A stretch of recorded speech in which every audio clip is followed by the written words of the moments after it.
Welcome to the Slop Farm. Enjoy the video. In this video, I will show how to study pharmacology fast step by step.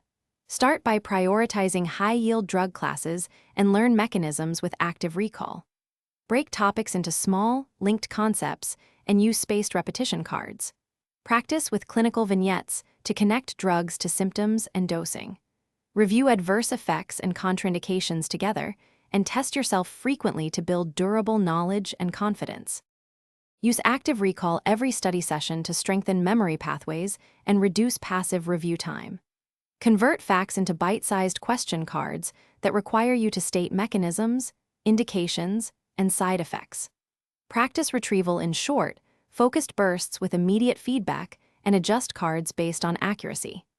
Explaining content aloud or teaching a peer highlights weak spots and speeds up mastery across complex pharmacology topics. If you're finding this video helpful, please subscribe and like to keep more tips coming. Quick recommendation: staying focused takes hydration, so grab an Owala water bottle for easy sipping between flashcard rounds and long study blocks. And yes, it fits in most backpacks. Check the description for the link and other deals to save time. Thanks for the support. Now let's get back to the video.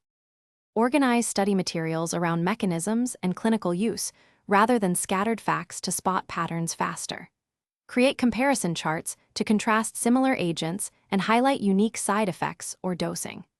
Set achievable daily goals like 2 to 4 families and rotate spaced reviews to prevent cramming. Keep summaries concise and review them before sleep to boost consolidation and recall during exams and clinical practice. Thanks for watching. Consider subscribing if we helped you today.